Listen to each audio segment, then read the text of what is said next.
पतंग छते ऊपर छत ऊपर बन्ना उड़ावे पतंग छत ऊपर बन्ना। बन्ना के मम्मी कहे बने सुटवा तू लई ले अपने पसंद छते ऊपर बंदे उड़ावे पतंग छते ऊपर। बन्ना के मम्मी कहे सुटवा ले लो पसंद बना छत पर उड़ावे पतंग बना छत ऊपर।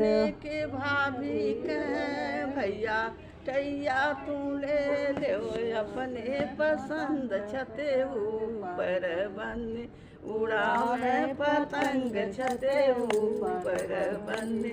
बन्ने के भैया कहे टैया ले लो पसंद छत ऊपर बन्ना उड़ावे पतंग छत ऊपर बन्ना। बन्ने के दीदी कहे भैया जूतवा तू ले लो अपने पसंद छते ऊपर बने उड़ावे पतंग छते ऊपर। बन्ना के दीदी कहे भैया जूतवा ले लो तू अपनी पसंद बना छत के ऊपर उड़ावे पतंग बना छत के बना तेरे पापा के ऊंची अटारी बना तेरे पापा की ऊंची अटारी बना तेरे पापा की ऊंची अटारी बना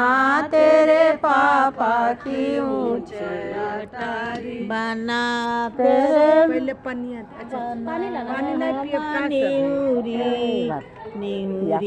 आई